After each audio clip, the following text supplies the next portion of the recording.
steamer. I am full of cold today. I felt rubbish the last couple of days. But I just pulled this out of the cupboard and thought, this might be really useful because I've got such a dry cough. A little bit of humidity wouldn't go amiss. I've really not been feeling anything this week so far, and I thought I would do a little live and tell you what happened on Saturday night. It was not so much a fun time.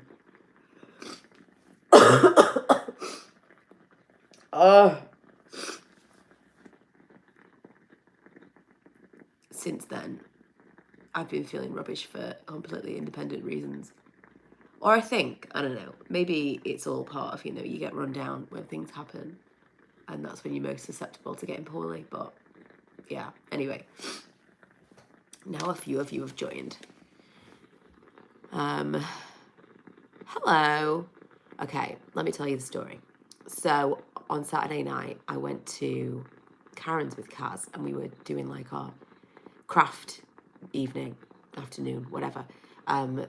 Poor Karen, she was trying to teach us how to crochet. She's made us a little thing. It was such a lovely gesture because she's put together a proper kit, and I really want to learn how to crochet. I don't know if any of you have ever tried to learn how to crochet, but it's almost impossible. I don't understand how people do it. Also, if you're just joining, I've got like a steamer, which is why my face is just going to get like progressively more damp.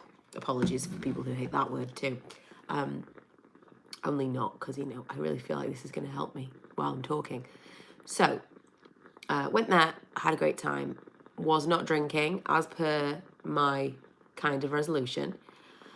And we stayed quite late. So we got there at like 1, and then we didn't leave till, I don't know, 10:30, something like that. People hate the word damn. People hate all kinds of words. All kinds of words. Yes, crocheting looks really cool, but I can't tell you. I can't tell you how difficult it was. I'm committed to being able to make something, but it gives me a totally new appreciation for what Karen does when she's like makes stuff at speed. It's crazy because I just can't even imagine. Anyway, I was driving my friend home, which is pivotal to the story because I'd basically got all the way back to where I live, and we were, unscathed, absolutely fine. And then it was the next half of the journey where this went a bit awry. So obviously it's late at night. I think it was about 11:30 by this point. No, maybe 11-ish. I took a picture for timestamps. So I would know both like geolocation, but also what time it happened. And I was a little bit nervous driving in the dark, I will admit. A lot of it was in the motorway, and that's when I was the most nervous. And then once we got onto like our regular roads, I was like, it's fine. But we came up to this junction that's pretty mad. It's just so much steam on my face. Came up to this junction that's pretty crazy, even in the daytime. Like there's a whole portion of this where you kind of come up to it and you're like, what's going on? Well, how do I get over there? It is confusing.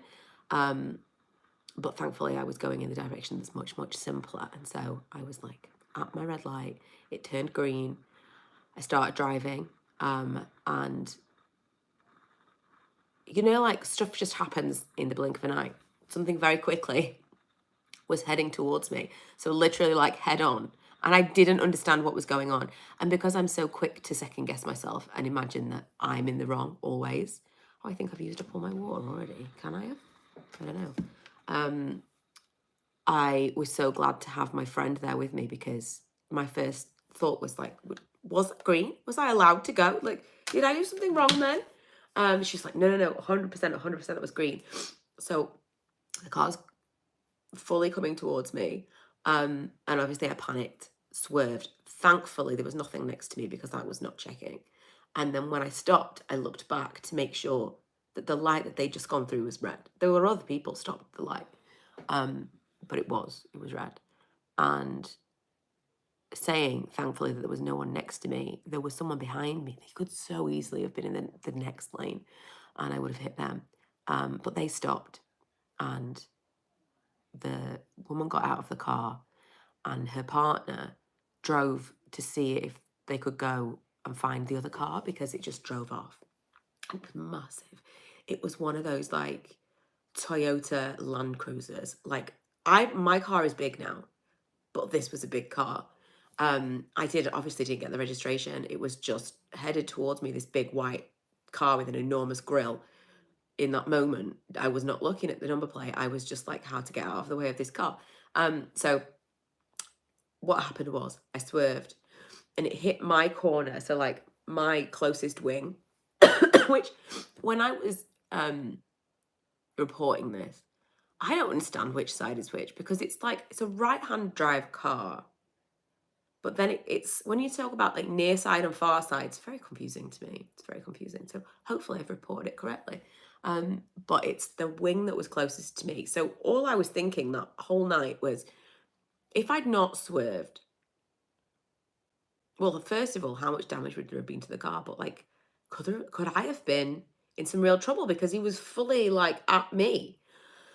As it was, I did move, and so he dented in all the corner of my car and then scraped all down the length of it.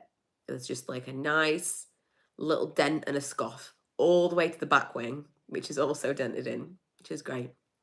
And then obviously drove away. So this couple stopped. He went off. He came back and was like, no sign of him. Not a surprise. The only thing I can think is he was probably a drunk driver, because it's one thing to stop and give you details and be like, oh, this is not great, you know, it's scene of an accident. But if I'd called the police and the police had come, it's one thing to like, you know, have to, I mean, maybe they weren't insured. But it's one thing to be in trouble for running a red light. It's another to be breathalyzed on the spot. I'd be done for drunk driving. So that's the only thing I can think is they were a drunk driver, because it doesn't make sense to me unless they didn't have insurance. It's just such a massive car to be driving with reckless abandon. Like, it's not the kind of car that you can drive and get through a gap quickly, you know? It's a real big car that did a significant amount of damage to my big car. Anyway, they were talking to me. They obviously gave me their details. It was really, really nice of them to stop, because it was like otherwise desolate. It was weird that there were like 4 cars in that intersection at that moment. That was strange for the time of night. And the other car didn't stop. But obviously they'd seen that someone else had. So I had a witness, but neither of us got the registration. Because it's such a busy intersection, there are loads of cameras, and it was really well lit. So I got home and was fairly shaken up. But I wasn't sure what to do, because I've never been in a car accident before. Oh, no, that's not true. I once was, but it was like in standstill traffic. So it was very easy to just pass on details and then get back in our cars. And that was like, oh God, 15 years ago or something. Nothing like this, and nothing obviously where someone's fled the scene. So it was very cold. I wasn't feeling great at that point, and I was just like, let's just go home. Thankfully, because I was going to drive my friend home and then go back to my house, and she was like, no, I will go back to your house and my husband will come and collect me, which was really nice. And again, so thankful to have someone else with me, because I'd have been so scared, but also completely irrationally being alone at night. And I'm not someone who, I tend to be fairly like reckless in terms of making decisions that could potentially be not great for me. Like, I don't really think about the consequences of stuff. I ran out of water. That does not last long. I think I would have been quite nervous to get out of the car with those 2 strangers that stopped. That would have been pretty scary. And so again, thankfully my friend Kaz was with me, and then she came home with me and her husband came to collect her. And then I was looking online and it said, don't leave the scene of the crime. I was like, oh no. So I called 101 or wherever it was. And they basically said, register it online. It's fine that you left the scene of the crime because your car is not blocking anything and there's no one was injured. Like, cool. So I did that. I registered the thing online. I gave as much information as I could. And then the next day I got an email back from the police basically saying, it like in almost identical, exactly what they said, because you don't have the registration, there's nothing we can do.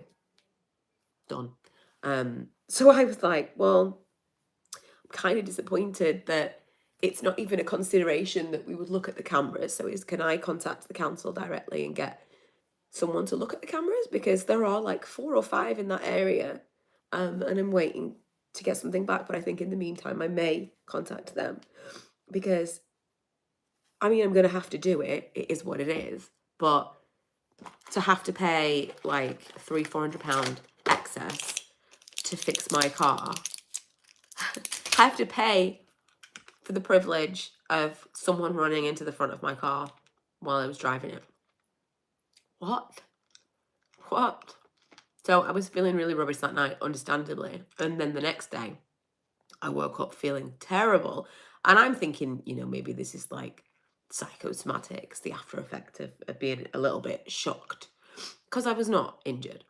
Although I did think afterwards, I wonder if it like might have popped my back into place. That'd be good, wouldn't it? Because whenever I've been to see physios and stuff, they always say, have you been in a car accident? I'm like, no. But I've always kind of in the back of my mind thought, maybe if I was in a car accident, that might like click me back into place. Who knows? Who knows? Because it was a significant jolt when we got hit. But yeah, I felt terrible that day. And then yesterday, I literally spent the whole day in bed. And today, I don't feel as bad as I felt yesterday, but I feel rubbish. All right, let me just catch up with what you guys are saying, because I was already distracting myself enough. I couldn't go back and forth. Like your situation, I totally lost my car 2 years ago.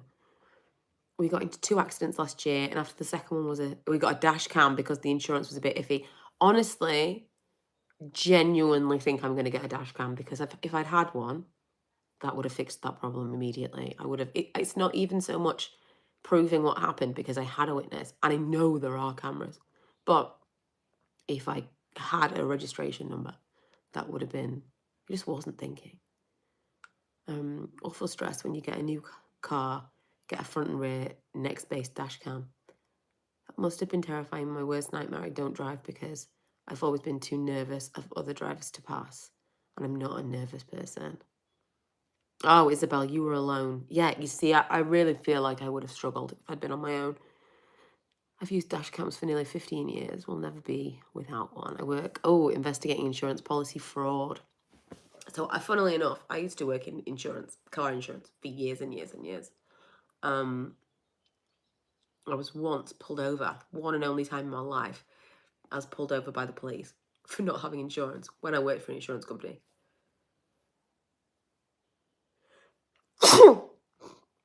Oh my goodness. Give me 1 minute. I'm going to sneeze 4 more times, but I also need some tissue paper.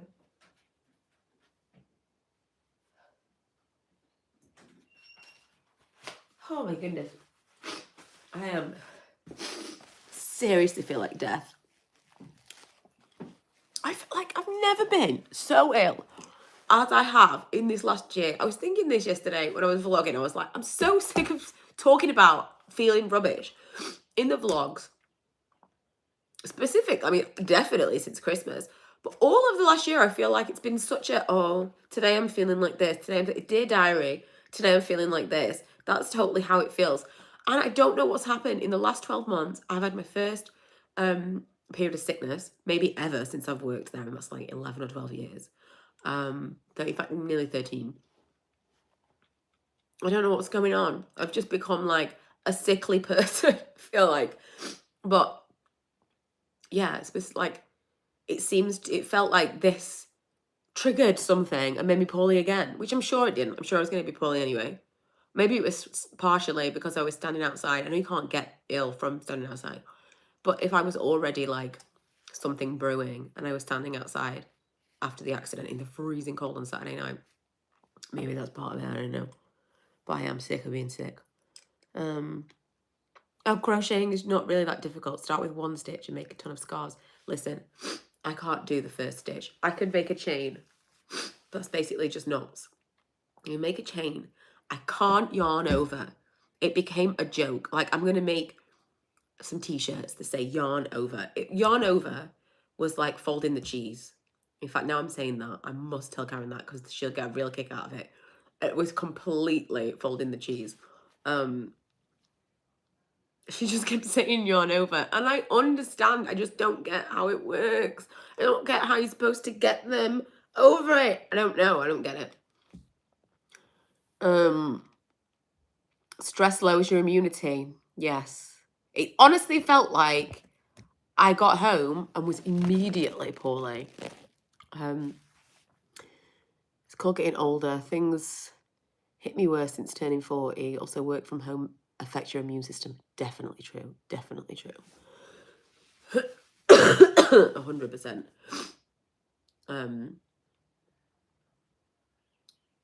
The first row is the hardest, yes. Well, that's what we heard because Karen was trying to teach it to us, and then she was looking on YouTube for other things. And the person said, this is the hardest one. And I was like, it doesn't make me feel better. I still can't do it. I'm going to do it. I just need... We literally were watching Wicked, and it was me still. By this point, everyone had abandoned it, and I was like, I'm going to do this. I'll figure it out eventually. Instead of yarn over, think hook under. I get it in theory. I understand the theory of what I am supposed to be doing in yarning over. The little loops have to go over the top loop. 2 loops over the top loop. And then into the next one. I don't get it. I can't. It's too tight. And I even made a chain that was looser, so that hopefully I would do that easier. No, I can't do it. I can't do it. I don't understand it. Lots of love for the dash cams. I'm going to do it. I'm going to get that. I can do. I can get myself a dash cam. I kind of can't believe I haven't got one. But again, I was saying this in the vlog, like, I just believe in the system too much. I believe that if you're doing the right things, then stuff happens the way it should. You know, like if you're following the rules and if you're doing what you're supposed to be doing and there are cameras and there's someone who stopped that saw it, that the people who can do something will help you. And they don't. They don't. And every time something like this happens, not on this extreme, but like whenever you feel like you're doing your part and the system lets you down, I understand more why we have so many grumpy elderly people in the UK specifically, but just in general, because they've been let down. Maybe once upon a time they were like, I'm fairly idealistic. Kind of everything will turn out. And if it's, what do they say? It'll turn out okay in the end. And if it's not okay, it's not the end. That's kind of how I feel about the government, truthfully, because it's how I have to feel. Otherwise, I would be like, never get out of bed. But the more things like this I experience or people around me experience, the more I understand the people who don't trust anyone and don't ever think anyone else is working for their best interests. Because the evidence is overwhelmingly there, isn't it? My brother said I should contact our MP, and then he got me the details of the MP down to the email address and said, you need to tell them your address because they need to make sure you're in their constituency. And I'm like, you have called an MP before. Again, it's slightly idealistic to think that they'll help. It's a nice idea. Right, I'm going to just very briefly just go and fill up this water. This is too small of a water thing because I want to have that on forever. I want it to like help my humidity all day. I am genuinely considering getting a humidifier because I just feel like I've been poorly so much. There comes a point where maybe... What's that? Someone at the door. No, it can't have been. Manny would have told me.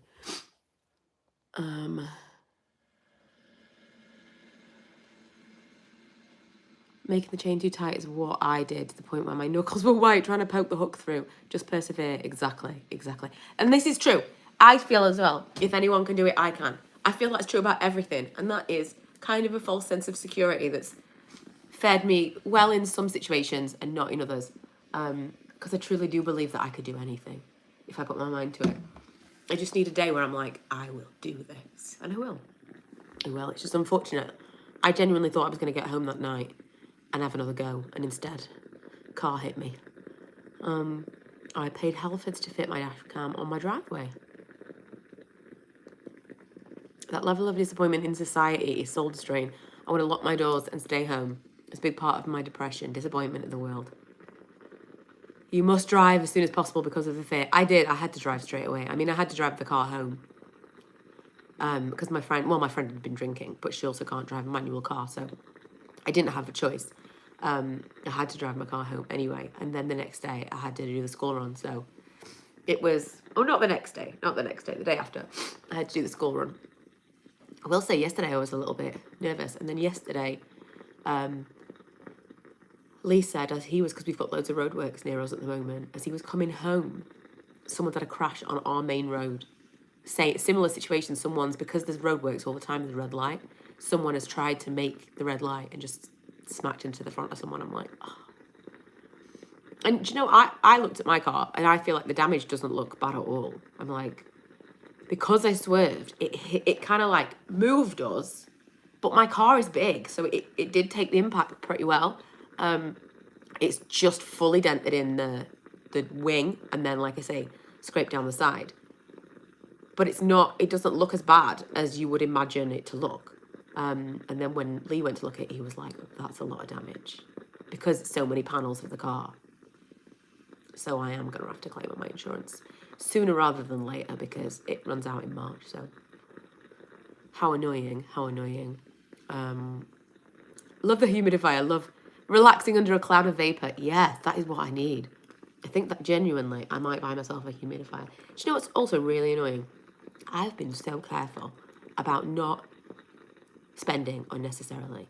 Like on Saturday night, rather than going out and like having dinner and drinks like we usually would, and then getting the taxi home, I wasn't drinking, number one. So that's like, for Kaz and I was our driver. So, you know, beyond fuel, that's free. I took a few drinks and some snacks to Karen's. Karen brought some snacks and stuff. It was basically a free night. We've been trying. I haven't been needlessly spending at all. And then someone hits me and I have to spend £350. It's infuriating. It is infuriating. And like you said, it is soul destroying when society just feels like it fails you. I got hit in September on the motorway and thought everything was okay with my car. Got written off straight away when the garage looked at it. Yeah, see, unless you're into cars, I don't think this is a male-female thing at all, but I think unless you're into cars, you just don't know what bad damage is, because a lot of it's like internal. So the outside might be like, oh, it's just cosmetic, in which case I was kind of like saying to Lane, I don't even care. I was so angry about it. Like, I'm not paying my insurance to do this. No. Which, you know, he taught me down off that ledge because that's crazy. It's probably £2,000 worth of damage. So I am going to pay my insurance. It is what it is. But in that moment, I was like, this is just cosmetic. I'm not doing it. And he was like, it's going to get more. It's going to be more than you think it is. And you're going to end up having to do it eventually. So do it now while it's on the insurance. Fine. Years and years ago, I had, it was my first car and I absolutely loved it. I didn't get my license until I was like in my early 20s, and I didn't get my first car until after my divorce. And it was a Mercedes A-Class, the original, the one that looks like a little minivan. And if you drove it too fast around a roundabout, it felt like it might topple over because it was tall. It was weird. I loved that car. Ella has a memory of me driving a van. That's the car she's thinking of. It wasn't even very big, but it felt like a van. I loved it. Anyway, we were in that car, or I was in that car, and it was icy one day. And I remember I was in the cinema car park. It was like, there was no one around. It didn't hit anyone, but the ice was so thick that I was like, I braked, and my car just skidded and hit the curb. It must have hit more than a curb. I must have hit like a fence or something else. because the whole front, I looked at it and I was like, it's fine, there's no difference at all. And Lee was like, your entire front end of your car has been pushed in. The entire thing was like in. And that like damaged the chassis of the car. To me, it looked the same. But what do I know? It's quite an angular looking car to begin with. Yeah, feels like it fails you, especially when you're decent and try to do the right thing. Exactly. I was having a low spend January then. Had to buy tyres for my car. When did they get so expensive? Oh my God, I know. And you're supposed to like do 2 at once, aren't you? So annoying. Insurance was great, however. Got me a hire car ASAP. Didn't want to drive again. Paid out within the month. Just the stress of it all. Now I'm looking at getting a dash cam too. Thankfully, my mum, I mean, I don't know about the hire car and all of that stuff. Because again, I haven't had to do this before. My mum has a car. She doesn't really drive because she's had bad experiences of driving. She actually once had an accident on the motorway and a lorry kind of sideswiped her a little bit. And it like pushed her all the way down the cold shoulder, all the way down the hard shoulder. That was terrifying for her. So she's had a few bad experiences. And so she doesn't really drive. And she's got this car that she said this year is the year she's going to start driving again. But not yet. When it gets warmer and when it's like less icy and whatever. And yeah, I have access to a car that I could use, thankfully, if it comes to it. I do feel like the steam helps with my chairs. I have to spend money on getting new tyres, but they are so expensive. I keep putting it off. Yeah, same with everything. It's the same with everything. I will say, Lee, just before this had happened, had found a really good deal for us to go away in August. And he said he was going to pay for the flights for my birthday because we were going to do some like furniture situation over there. And I changed my mind and he was like, right, let's do this and I'll pay for your flight. Or like, we've got air miles. So I paid for my flight with partial air miles and partial, like you basically pay the tax, which is more than expected. And then when this happened, I was so angry because I was like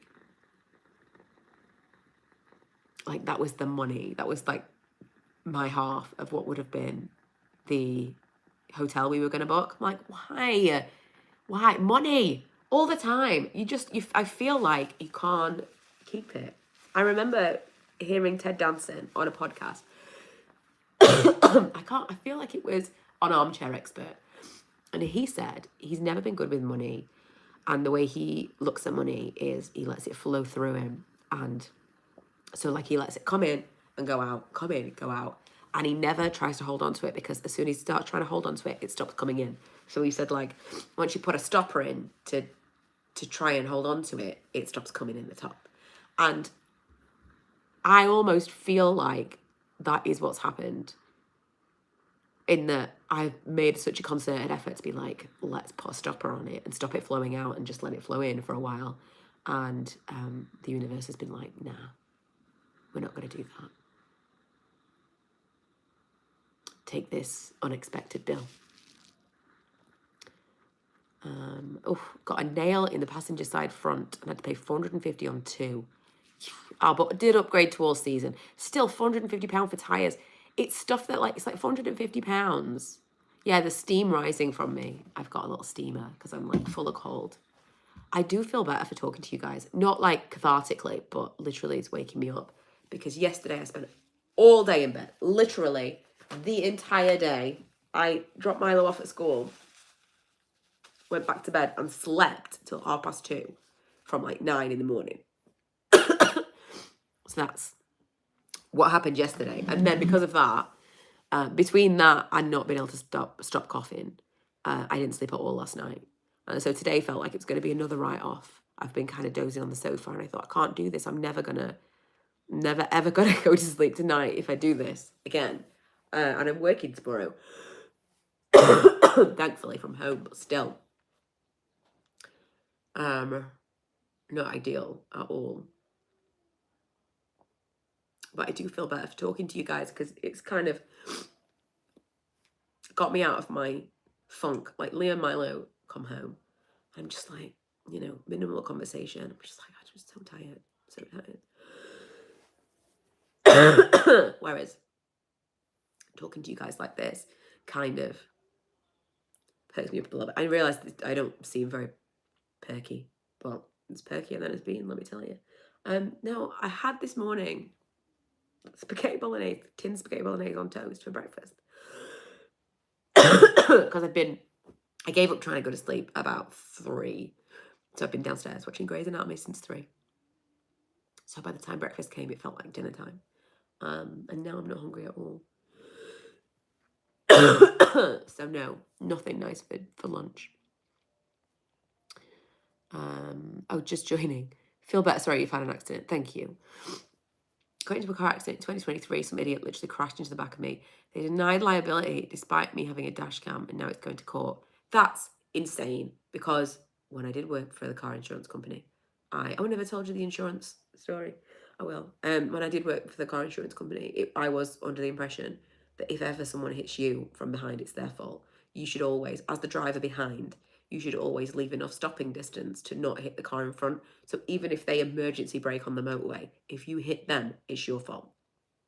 So that's insane to me, that unless like someone had cut you up and then you hit them, because then they'd moved into your stopping distance, then that's crazy that it would ever even have to go to court. That's nuts. Nuts. So my insurance thing, the one and only time I got pulled over, it was bad because Ella was in the car with me as well. When I'd first got that little Mercedes A-Class, and I was, you know, trying to make it on my own, and we got pulled over by the police, and I was like, oh my God. We had to sit in the back of the police car. So at this point, you're also thinking, this story is going to get back to her dad and her dad's side of the family, and what are they going to think of this? From the mouth of a 3-year-old who has no context for what actually happened, what is possibly going to be said? At that time, you know, when you're first splitting up, especially with a shared parental thing, it's definitely something that you're mindful of, like what the child is saying between the parents. We weren't, there was no like animosity or anything, but still, you know. So we got in the back of the car, which was not my favorite, and they took all the details, and all it was I'd mistyped my registration plate, which was again hilarious because I work in insurance and I know how important that is. And I got it sorted out and that was fine. But stuff like that, again, is like, it's a scared straight situation. I feel like some people could do with those experiences to just behave better in the world, you know, to have like I would never intentionally do something that I thought I would get in trouble for, because of experiences I've had with the police. Police didn't even attend. The car behind, the one who hit me, said he's going to kill someone about 10 seconds before he hit me. He was driving crazy. Overtook 2 cars before crashing 2 times the speed limit. Yeah, that's nuts. That's crazy. I genuinely thought I was going to die. Scary experience of my life. I can imagine. That's terrifying. That's crazy that has to go to court. Absolutely crazy. Although my friend was telling me yesterday, as we were headed to Karen, it was like subtle foreshadowing that she was telling me a story of someone she knows who'd got into a lot of trouble and no one knew, and it was in the papers and no one knew, but recently it's been in the papers that they hit a car and they were doing similar stuff to this guy that hit you. And in that car that they hit was a 3-week-old baby that was brain damaged as a result. And I think this was 2 years ago.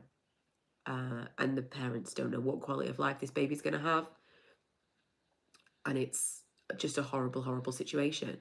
And that guy for 2 years was just going into work and behaving like everything was completely normal, not telling anyone what happened. Absolutely crazy. And then obviously now I think he's been jailed for 3 years. But it's bananas to me that for the last 2 years that person's just been walking around the world like totally free.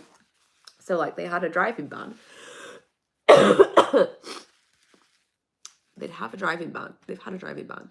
Because my first question was like, I get that they've been banned. I had a family member who was, well, is an alcoholic, and they were banned multiple times. I mean, when I was a kid, they were in an accident and I was in the back of the car. Oh God. I mean, we could really get into some story times about my experiences with this particular relative. But I was in the back of the car, and my memory of this is, I don't know if this is true, but let's just go with it, because my memory of the story, because I was very small, I was probably 3 or 4, was that she hit a police car. That's probably not true, is it? That's probably not true. The police were there on the scene, and the police lifted me out of the back of the car. And my grandma, who is no longer with us, but was fairly dead to us for the last 10 years of her life. Excuse me. Oh my goodness, it's so bad today. She said, after the fact, that she waved us off, watched her put me in the car and drive away. She thought she might have had a drink. Can you imagine? If that was my mum and my brother, I would never speak to them again. Never. And I'm just going to get another drink. Hold the phone.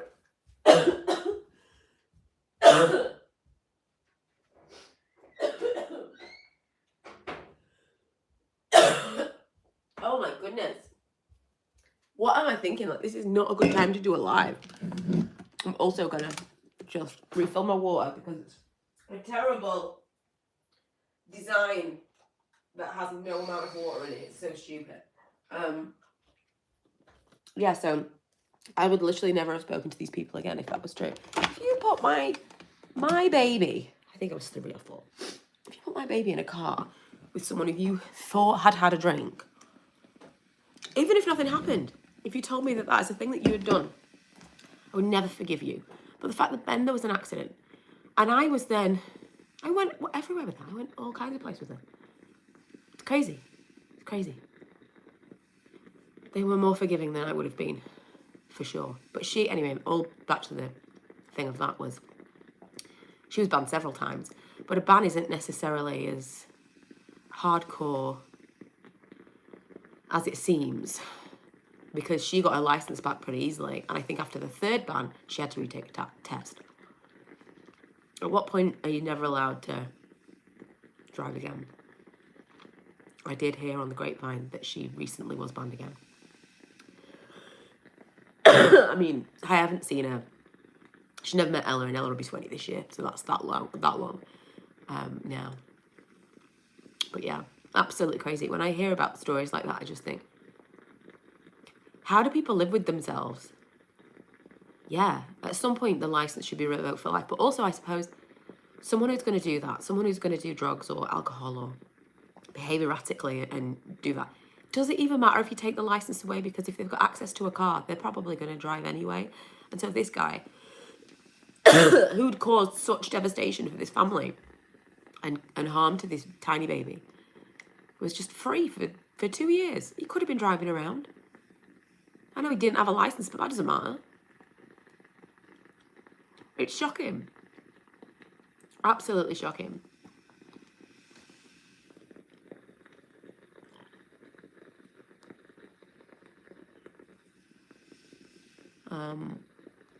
As a motorist, I'd never drive again if I'd done that. Exactly. But then at the same time, you would never have done it.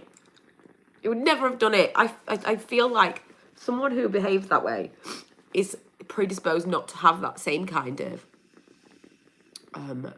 shame. Because if you had that ability to be that ashamed, you wouldn't do that in the first place.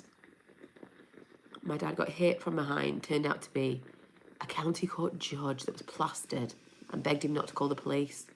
My dad worked for the police. Oh, I would watch that movie.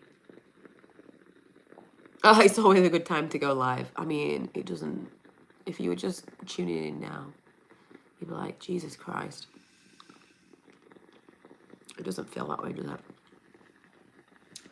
I'm just like, ugh.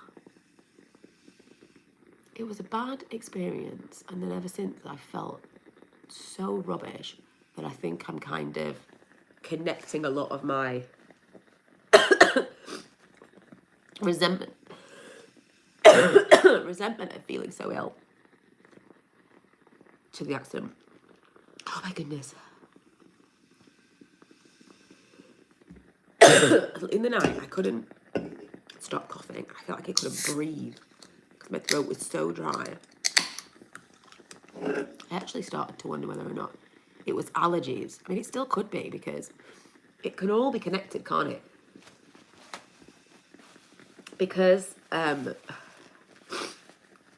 I get the itchy eyes when it's cold. I'd already got the itchy eyes, the dry eyes, and I was using the eye drops like a maniac.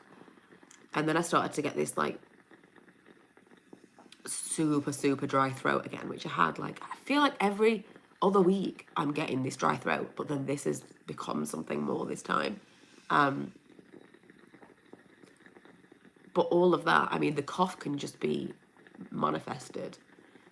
Like if you don't cough. I remember when I used to get a cough, I used to get a cough and keep it for months and months and months. And then a doctor once said to me, like, you don't actually have to cough. This is now, you are perpetuating the cough now. Which is just about the most frustrating thing someone can say, but it is true. There comes a point where you're not ill anymore. You're just coughing because it's a habit, and it's very difficult to break that habit. I don't think I'm there right now. But